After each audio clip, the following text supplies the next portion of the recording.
Salut notre Seigneur Jésus-Christ. Moi, je suis le pasteur Papi. Il doit dire. Pour juste une notification. Juste repasser seulement un message. Non, un arrangement sur ce que le frère Sam a dit. Par rapport à où le frère Sam a lobby. Je ne vais pas de Kinshasa, je viens de Luanda. Amen. Amen.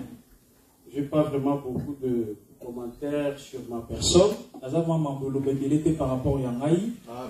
Mais je vais vous présenter une personne spéciale. Celui-là, c'est notre invité aussi. C'est Jésus-Christ. Parce que moi, je peux me présenter. Mais ma présentation ne te fera rien. Mais présentement, il ne va pas changer quelque chose dans ta vie, ni dans ta famille, ni dans tes projets, ou encore dans votre projet. Mais la personne que je vais te présenter ce matin, il fera quelque chose dans ta vie. Est-ce que tu es prêt de recevoir? Est-ce que vous êtes prêt à recevoir? C'est le Seigneur Jésus-Christ. Seigneur Jésus. C'est lui la parole de Dieu. C'est lui l'évangile éternel. Parce que l'évangile tourne tout autour de sa personne. Parce que l'évangile est le Amen. Amen. Vraiment, sois patient. Vous allez patient. Parce que je vais te présenter cet homme dans quelques temps. Parce que nous et maintenant, nous allons lire la parole de Dieu. Puis dans le livre de Marc.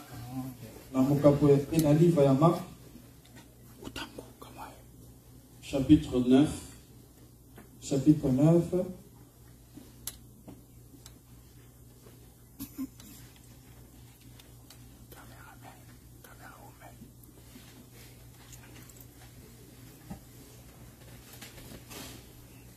Nous commençons verset 1er. Verset 1er. Jusqu'au verset 8. Je lis au nom du Seigneur Jésus-Christ. Amen. Il leur dit encore, je vous le dis en vérité, quelques-uns de ceux qui sont ici ne mourront point, qu'ils n'aient vu le royaume de Dieu venir avec puissance. 6 jours après, Jésus prit avec lui Pierre, Jacques et Jean. Il les conduisit seul à l'écart sur une haute montagne. Il fit transfigurer devant eux. Ses vêtements devinrent resplendissants et d'une telle blancheur qu'il n'est pas de foulon sur la terre qui puisse blanchir ainsi. Élie et Moïse leur apparurent, s'entretenant avec Jésus. Pierre, prenant la parole, dit à Jésus, « Rabbi, il est bon que nous soyons ici. Dressons 3 tentes, une pour toi, une pour Moïse et une pour Élie. » Car il ne savait que dire. L'effroi les ayant saisis, une nuée vint les couvrir, et de la nuée sortit une voix. Celui-ci est mon fils bien-aimé, écoutez-le. Aussitôt les disciples regardèrent tout autour et ne virent que Jésus seul avec eux. Comme il descendait de la montagne, Jésus leur recommanda de ne dire à personne ce qu'ils avaient vu jusqu'à ce que le Fils de l'homme fût ressuscité des morts. Parole du Seigneur. Amen. Amen. Ferme un peu les yeux pour prier.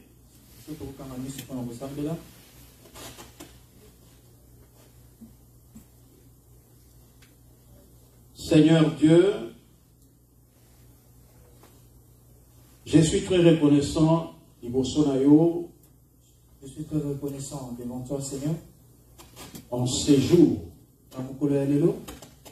je laisse les écritures que nous avons lues entre tes saintes mains. Toi, l'enseignant par excellence, enseigne-nous ce matin. Enseigne-nous, Seigneur, Circoncis les oreilles de ton peuple. Au nom de Jésus-Christ, au nom de Jésus, nous t'avons ainsi prié. Amen. Amen. Amen. Amen. Ça fait ok? Je crois beaucoup ont vu le pamphlet, l'affiche dans le groupe, que nous allons parler sur un petit thème. Pas de foulons sur la terre qui puisse blanchir ainsi. C'est tiré du livre de Marc, au chapitre 9. Beaucoup connaissent très bien l'histoire. C'est la transfiguration du Seigneur Jésus-Christ. Amen. Amen. Jésus avait ses disciples. Parmi les disciples de Christ, il y avait un groupe qu'il a appelé le groupe des 12. Et prochainement, il les a fait des apôtres. Amen. Amen. Et ces 12 disciples qui sont devenus les apôtres. Et Jésus avait l'habitude de marcher avec eux. Et arrivé à un moment, Jésus choisit 3 disciples. Suivez-nous très bien. Suivez-nous très bien. Ils étaient au nombre de 12. Parmi les 12, Jésus choisit 3. Vous êtes présent? Parmi les 3, on cite le nom de Pierre, on cite le nom de Jean-Jacques, mais Jésus-Christ laisse le 9. Mais ils étaient 12. Mais le choix de Christ était seulement sur le 3. Suivez-moi très bien.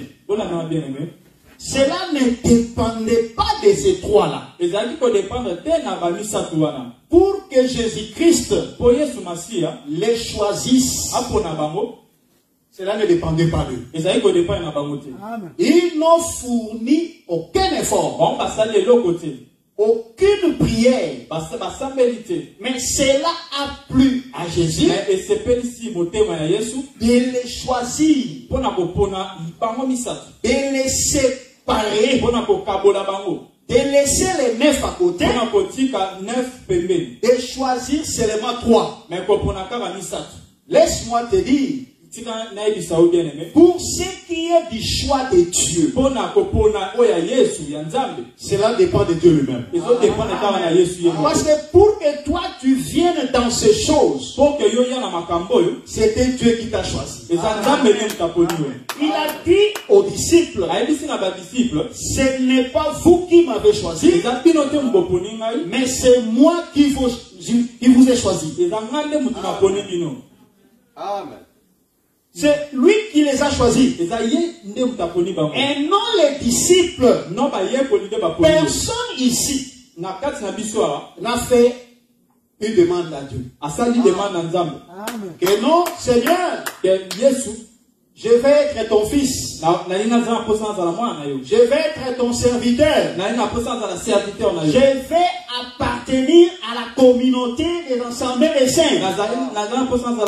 Non, on n'a pas formulé cette demande. Mais c'était Dieu lui-même qui nous a choisis. Est-ce que tu sais que Dieu t'a choisi? Est-ce que tu sais que Dieu t'a choisi? Il a laissé les autres. Son choix était porté seulement vers les trois. Oh, quelle grâce! Les choses de Dieu, c'est la grâce de Dieu. Amen. Pour que toi tu croies à cet évangile, ce n'est pas tes efforts. Pour que toi tu croies à la parole de Dieu, pour que tu te convertisses au Seigneur, cela ne dépend pas de toi, mais cela dépend de Dieu. Il a laissé beaucoup de gens. Vous savez, du temps d'Abraham, Dieu descendait, il quittait le ciel, il venait sur la terre, entrait dans un pays appelé Canaan, le Dieu du ciel, Melchisedec, en personne. Il quitte le ciel, il descend sur la terre, entrer dans un pays appelé Canaan. Il traverse beaucoup de villes.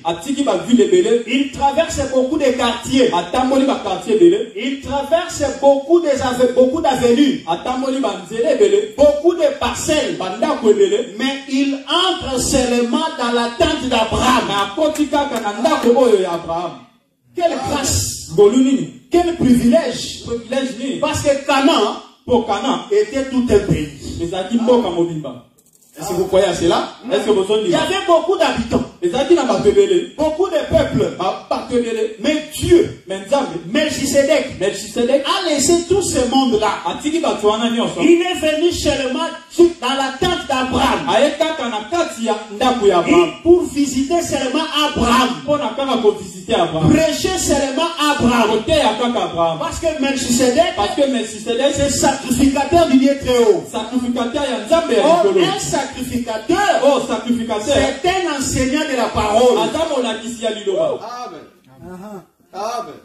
Donc Dieu, dans la costume de Melchisedec, avec sa Bible, il laisse tout le monde. Il visite seulement Abraham. L'adepte de Dieu,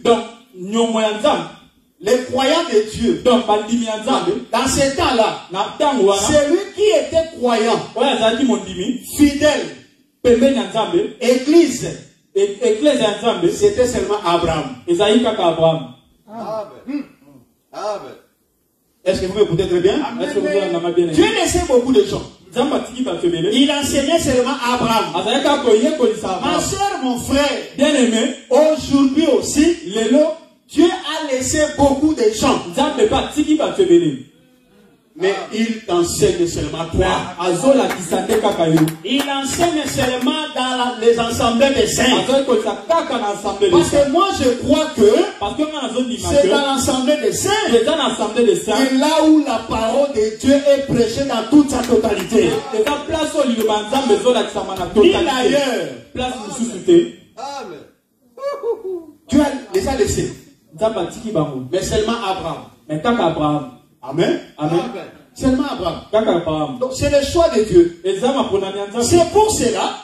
Voilà pourquoi Dieu dira à Israël, ce n'est pas parce que vous êtes nombreux, non parce que vous surpassez tout ce peuple en nombre, que moi Dieu je vous ai choisi.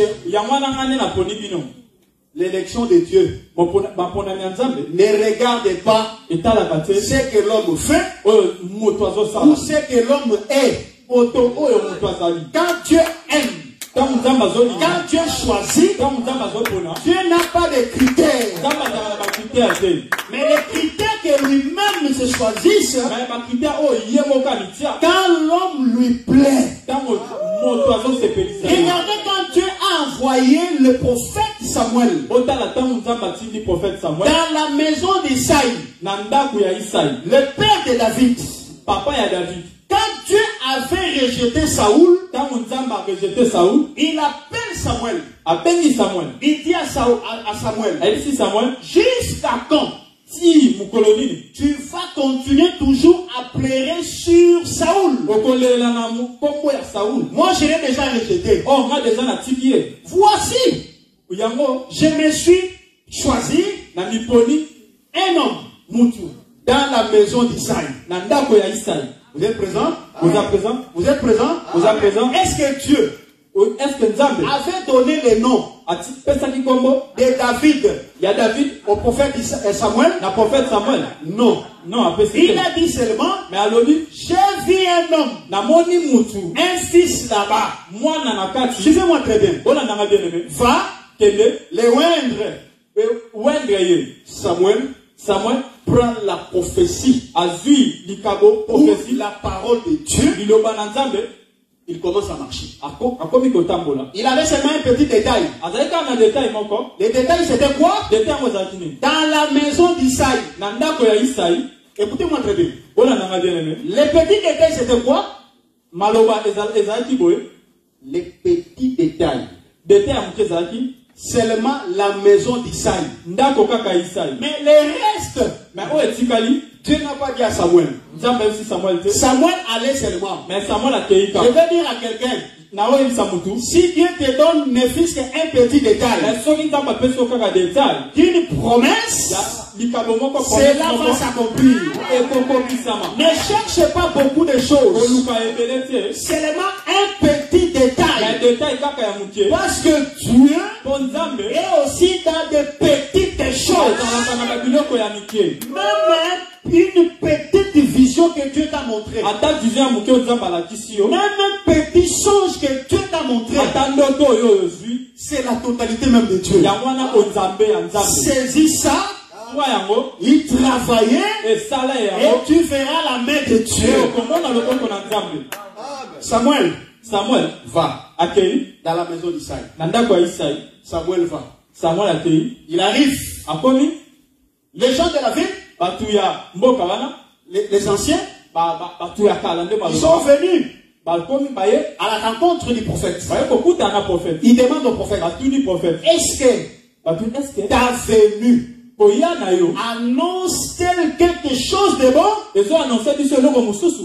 Samuel dit, je viens pour sacrifier. Entrons tous pour le sacrifice. Vous êtes présents, hein? Ils sont entrés. Mais la condition était quoi? Tous devaient se sanctifier.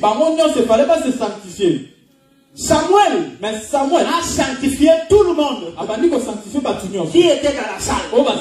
C'était la condition. Et Samuel a commencé à chercher. Quand il a vu Eliab, les grands frères d'Isaïe, il était grand. C'est comme ça. Il était grand. Géant. Le prophète a dit, certainement. Sûrement. C'est ça. Les rois que Dieu a choisi. J'aime ça. J'adore ça. Même le prophète Samuel, il s'est trompé. Toi qui s'accroche beaucoup à la prophétie, fais attention. Il y a des gens qui aiment seulement les prophètes. Papa,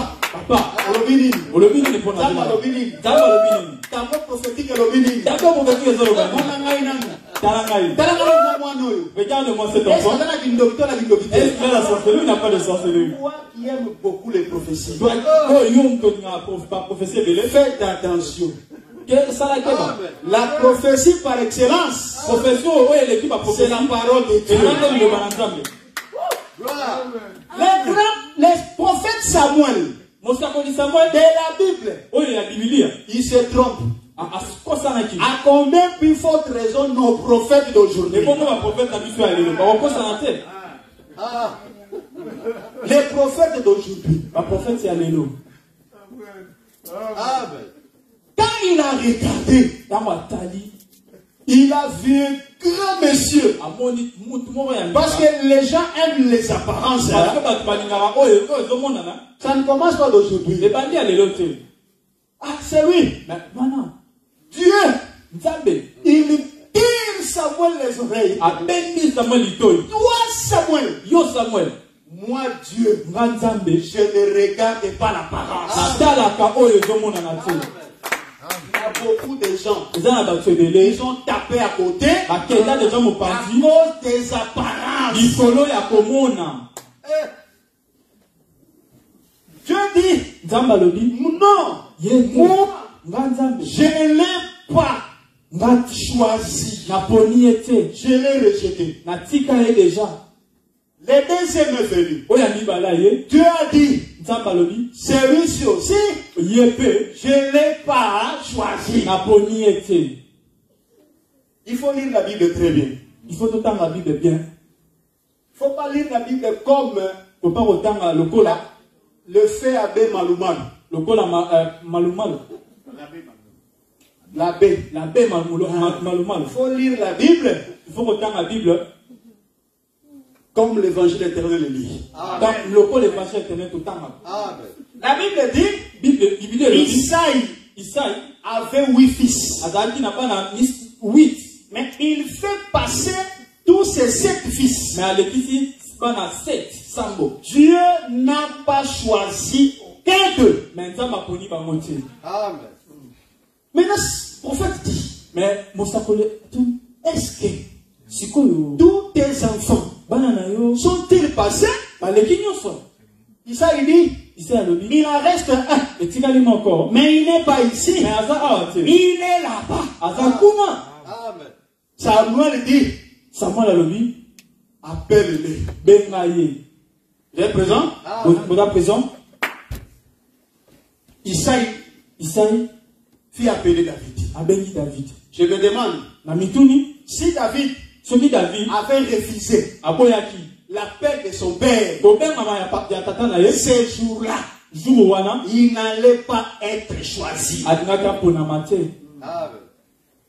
L'appel de Dieu. Parce que tout commence par l'appel de Dieu. Dieu nous appelle par l'évangile. On avance. David, quand il vient, quand il se présente, la Bible dit, quand Samuel l'a vu, directement Dieu lui a dit, voici celui que moi j'ai choisi. Amen. Mais le choix de Dieu pour David n'était pas basé sur la taille ou sur la voix. Parce que les apparences sont trompeuses. Aujourd'hui, il y a des gens qui sont habitués de voir. Ils veulent que non, pour être un homme de Dieu, il faut avoir une voix là vraiment. Quand il parle au micro, ça bouge. Il fait beaucoup de déclarations. Il dit que non, moi j'ai étudié dans le collège biblique tel. Ça, pour lui, c'est un homme de Dieu. Mais Dieu ne choisit pas toutes ces choses-là. Dieu a ses critères à lui. Amen. Dieu a ses critères à lui. Dieu nous a choisis selon son bon plaisir. Cela dépend de lui. Je ne sais même pas pourquoi Dieu m'a choisi. Par exemple, moi, je ne sais même pas pourquoi Dieu m'a choisi. J'étais là, parmi les gens de ma jeunesse, faisant ce qui me plaît. Seulement un jour, j'ai vu quelqu'un venir me prêcher l'évangile. Et j'ai crié à ça. Et lui-même connaît les raisons. Lui-même connaît les motifs. Pourquoi? Alors nous rentrons à ce que nous disions. Jésus il laisse les 9. Il choisit les 3. Vous êtes présent? Vous êtes présent? Jésus ici, il est en train d'interpréter ce que Moïse a fait. Parce que Moïse a construit le tabernacle. Il a construit le tabernacle. Et le tabernacle avait 2 parties. Ça c'est par rapport à Paul. Dans Hébreux chapitre 9, je crois.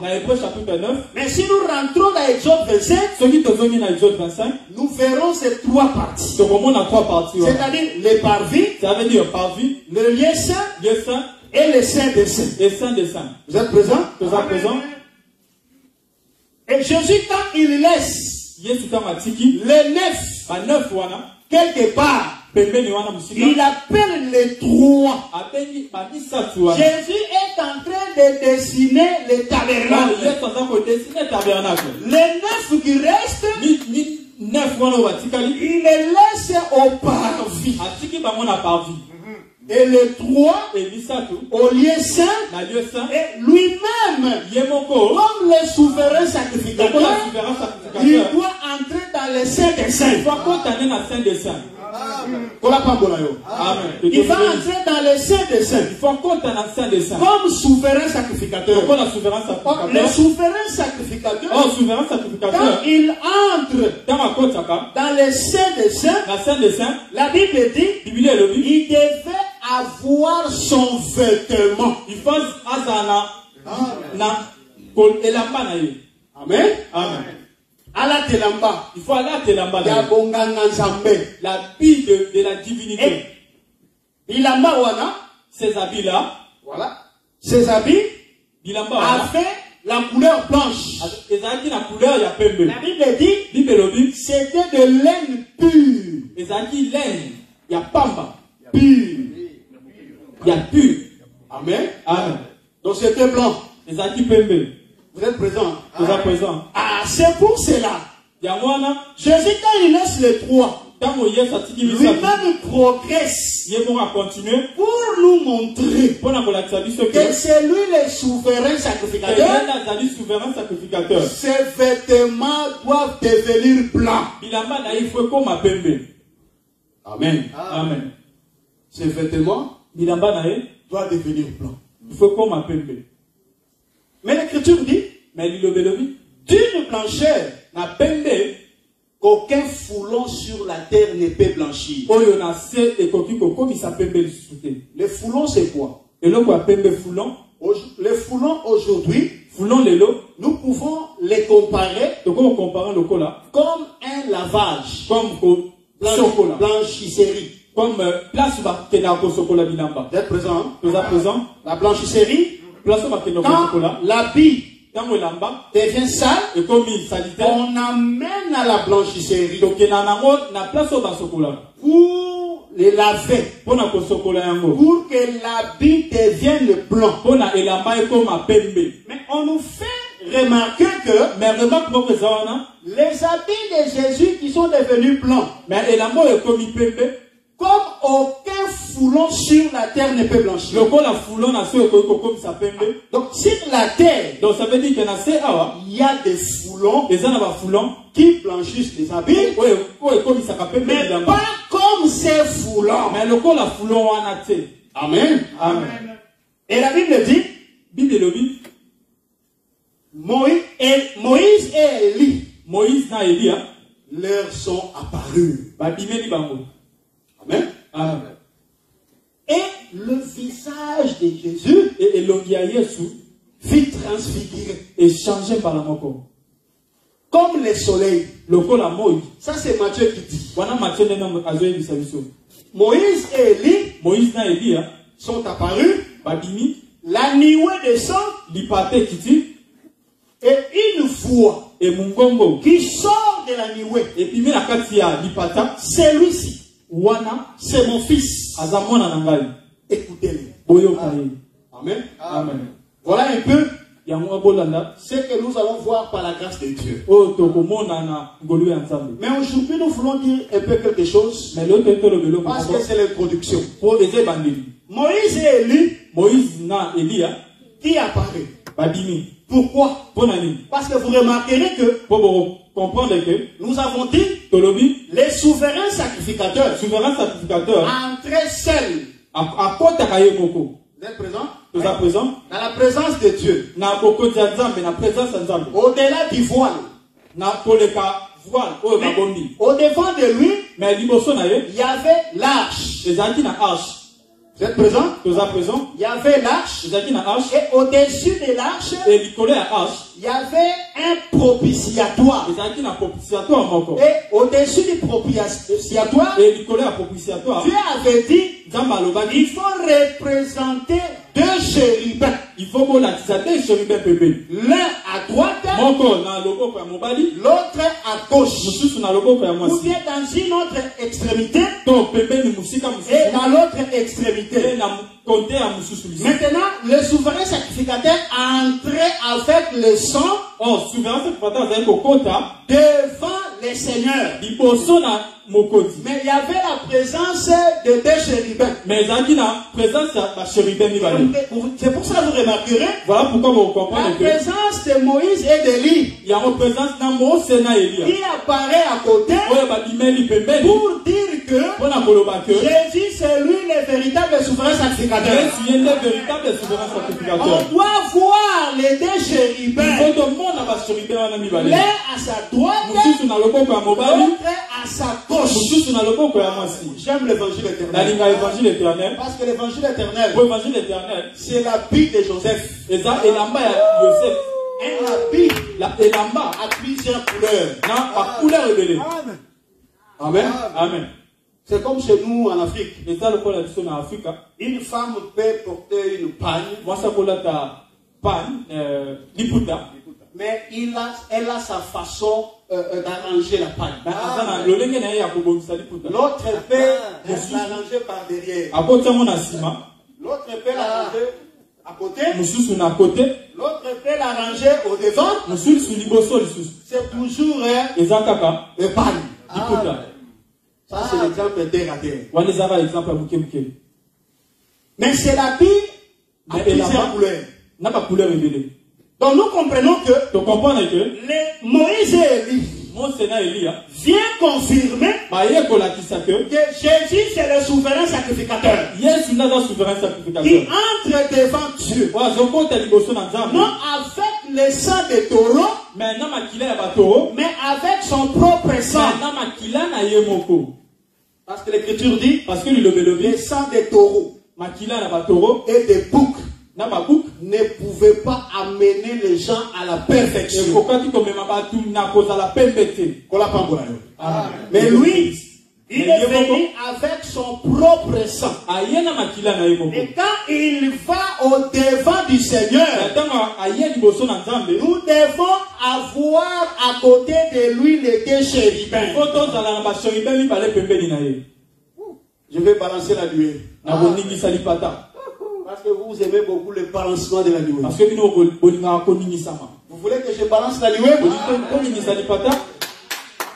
Manifestez-vous. Vous voulez que je balance la nuée? Un jour, dans la prison, Pharaon avait mis en prison ses deux serviteurs. Les chansons et les panétis. Ils étaient ensemble avec Joseph. Une nuit, chacun a eu une vision. Voilà. Maintenant, le matin, ils étaient très tristes. Quand Joseph vient, il ne trouve vraiment le visage fermé. Parce que quand quelqu'un a des problèmes, son visage indique. Amen. Indique quelque chose. Parce que le visage, c'est le cœur. Nous allons le voir. Parce que Proverbe dit, comme le visage dans l'eau répond au visage, ainsi le cœur répond au cœur. Donc on compare le visage au cœur. Je ne suis pas encore là. Je vais le toucher quand nous verrons pourquoi son visage était transfiguré comme le soleil. Pourquoi Mais je reviens. Ils étaient tristes. Joseph leur demande, pourquoi vous êtes tristes? Oh non, nous avons eu chacun un songe. Mais l'interprétation, personne ne peut nous donner l'explication. Parce que l'explication, c'est le domaine de Dieu lui-même. Est-ce que Dieu ce matin nous donne l'explication de la parole au nom de Jésus-Christ? Joseph dit, raconte un peu. Je prends seulement les songes des panetiers. Suivez bien aimé. Il dit ceci. Dans mon songe, qui est présent? Dans mon songe, j'ai vu 3 corbeilles. 3 corbeilles de pain blanc sur ma tête. Et parmi ces 3 corbeilles, il y avait une corbeille la plus élevée. J'aime ça. J'adore aussi ça. Il y avait une corbeille la plus élevée. Et sur la corbeille la plus élevée, il y avait le mets pour Pharaon de toute espèce. Il y avait la nourriture de toute espèce dans la corbeille la plus élevée. Vous êtes présent? Vous vous souvenez de ces songes, n'est-ce pas? C'était les songes des panetiers. Il voit sur sa tête 3 corbeilles. Et parmi les 3 corbeilles, il y avait une corbeille qui était la plus élevée. Et moi je crois que la corbeille qui était la plus élevée était au milieu. Pourquoi? Parce que cette corbeille là, c'était Dieu lui-même. Or Dieu aime le milieu. Je répète, Dieu aime le milieu. Il a dit, là où 2 ou 3 sont réunis à mon nom, je suis au coin d'eux. Je suis au milieu d'eux. C'est qu'au milieu, c'est la place de Dieu. Quand ils ont jeté 3 personnes dans la fournaise, dans la fosse au lion. Donc, Baba dit 3 personnes à place, il y a lion. Quand le roi est venu, quand il a regardé, il a vu le 4e. Et le 4e était où? Au milieu. Et ce 4e là, la Bible dit, il avait la face de Dieu. Ce n'était pas un homme de la terre. Donc celui qui aime au milieu, c'est Dieu lui-même. Simba Likambol. Touchons cette chose. À la croix. Il y avait 2 brillants. Et Jésus. Jésus était où? Au milieu. Alléluia. Au milieu, c'est sa place. À la résurrection, sur le chemin d'Emmaüs, 2 disciples allant vers Emmaüs, vers Jérusalem, ils s'entretenaient, ils parlaient dans le chemin. Tout à coup, et après, le Seigneur leur apparut. Et il était où? Au milieu. Il marchait et lui était au milieu. La place du milieu, c'est pour lui. C'est pour cela Celui qui est au milieu de nous ce soir, ce matin, c'est Dieu lui-même. Oh Dieu, c'est sa parole. 3 corbeilles. La prise et le feu qui était au milieu, il y avait quelque chose de spécial. La Bible dit, dans ces corbeilles-là, il y avait le mets de toute espèce. Amen. Et les oiseaux du ciel venez manger là-bas. Retenez très bien. Il y avait 3 corbeilles. Mais les oiseaux ne mangeaient pas ni dans l'autre de gauche, ni de la droite, mais ils mangeaient seulement à la corbeille du milieu. La corbeille la plus élevée. Il mangeait. C'est que dans les 3 corbeilles-là, il y a une corbeille spéciale. Amen. Amen. Les oiseaux savaient leur restaurant. C'est pour cela un véritable mosantou, un véritable sang ne mange pas partout. Ne mange pas n'importe quelle nourriture. L'écriture dit, là où il y a les cadavres, là s'assembleront les aigles. Les oiseaux connaissaient l'adresse de leur restaurant, de leur McDonald's. Ils ne mangeaient pas n'importe où. Seulement sur la corbeille la plus élevée. Amen. Amen. C'est pour cela l'écriture a dit, voici mon fils, écoutez-les. Cela veut dire manger sur lui. Parce que c'est lui la véritable nourriture. Ni Moïse, ni Élie, mais Jésus-Christ. Parce que c'est lui la corbeille la plus élevée. La corbeille qui était au milieu. C'est pour cela que Moïse apparaît, et Élie aussi apparaît, Pierre a dit ceci. Pierre a eu la confusion. Quand il a vu Moïse, il a vu Élie, il voit Jésus, Pierre dit, Seigneur, nous allons construire 3 tentes ici. C'est l'erreur monumentale que Pierre a commise. Quand Dieu a remarqué ça, vous savez, Dieu, c'est quelqu'un qui corrige l'erreur.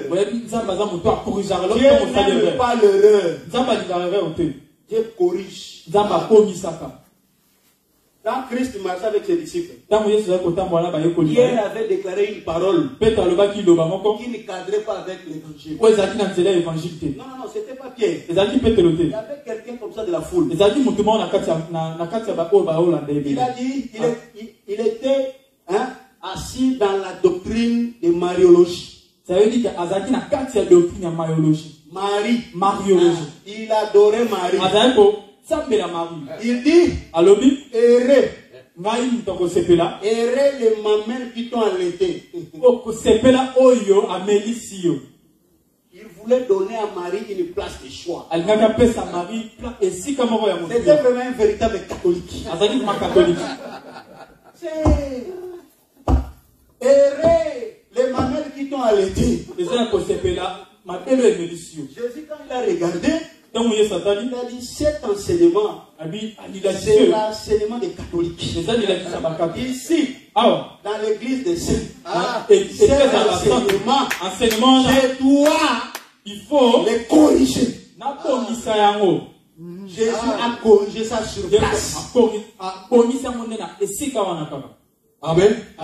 Et quand Pierre voulait construire 3 tentes. Un pour Jésus, un pour Moïse, un pour Élie. L'Écriture dit la nuée était descendue. Et quand la nuée a descendu, après la nuée, Élie, Moïse disparu. Cela veut dire la nuée a chassé Moïse. La nuée a chassé Élie. La nuée a laissé seulement Jésus-Christ. Pour dire que c'est lui, la corbeille, la plus élevée, que nous allons manger. Que nous devons écouter. Parce que, selon Pierre, construire 3 tentes, ça veut dire quoi? La tente, c'est quoi? La tente, Emma. Selon les Écritures, on est en train d'expliquer la tente comme étant le corps de l'homme. C'est comme ça? L'Écriture dit, même si cette tente que nous habitons se détruit, dans le ciel, nous avons un édifice, un domicile céleste. C'est que la tente, c'est un corps.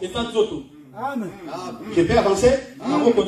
Dieu a dit à Moïse de construire la tente. Et Dieu a dit, c'est là où je vais me rencontrer avec toi, Moïse. Amen. Donc la tente, c'est le lieu où Dieu s'est rencontré avec Moïse. Donc c'est le lieu de rencontre entre Dieu et les hommes. Or nous savons que il n'y a qu'un seul lieu où Dieu se rencontre avec les hommes, c'est en Jésus-Christ.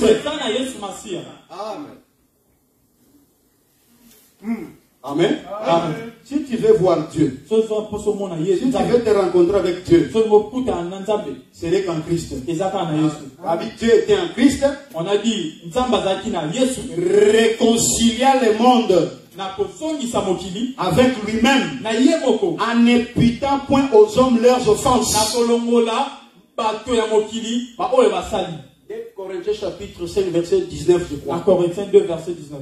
Amen. Amen. Donc le lieu de rencontre, c'est en Christ. Donc c'est lui le véritable tente. Mais Pierre voulait construire 3 tentes. Or nous savons que il n'y a qu'un seul lieu où Dieu peut se rencontrer avec l'homme. C'est en Jésus-Christ. Et non chez un homme de la terre. C'est pour cela, Dieu, la colonne, a chassé Moïse, a chassé Élie. Christ était resté seul. Amen. Pour aussi dire que Élie et Moïse étaient entrés en Jésus-Christ. Amen. Il est resté seul. C'est pour cela aujourd'hui, nous allons écouter seulement Jésus-Christ lui-même. Même dans l'église, nous écoutons seulement lui seul. C'est lui notre prophète. Nous n'avons pas un autre prophète, c'est le Seigneur lui-même. Que Dieu te bénisse. Amen. Nous avons compris que c'est lui la corbeille la plus élevée. Dans ta vie, tu écoutes qui? Il faut écouter Jésus. Or Jésus, c'est la parole. C'est pour cela que quand la parole sort, il faut écouter la parole. Il faut prier Dieu pour que Dieu te donne la meilleure écoute. Parce que si tu n'écoutes pas bien, tu ne seras pas aussi sauvé. Notre salut dépend de la façon dont nous écoutons. Et nous écoutons qui? Nous écoutons les ministères aujourd'hui qui parlent. Que Dieu nous bénisse. Amen. Amen. Et l'Écriture dit, quand la nuée est venue, Pierre, pardon, Moïse, Élie disparaît. C'est pour cela, quand Salomon a fini de construire la maison, il a prié. Il a prié Dieu. Il a prié Dieu. Quand il a fini de prier, la nuée était descendue. Quand la nuée était descendue, la Bible dit, les sacrificateurs ne pouvaient pas entrer dans les temples. Quand la nuée descend, l'homme ne peut pas travailler. Parce que la nuée c'est Dieu. La nuée c'est la présence de Dieu. Quand Dieu descend dans la vie d'une personne, la chair humaine doit laisser la place à l'esprit de travailler. Toi qui as reçu l'évangile, il faut que la chair te quitte pour que Dieu travaille dans ta vie. Amen. Amen. Amen. Amen. Voilà un peu les choses par lesquelles le dimanche prochain, par la grâce de Dieu, nous essayerons vraiment de rester là-dessus pour que chacun de nous comprenne un peu quelque chose. Amen. Pour aujourd'hui, on s'arrête ici. Mais ce que je vais te dire, la nuée doit chasser les ténèbres dans ta vie, la chair dans ta vie, le tribalisme dans ta vie, les blocages dans ta vie, doit laisser la place à la nuée. Laisse que la nuée chasse tout dans ta vie au nom de Jésus-Christ.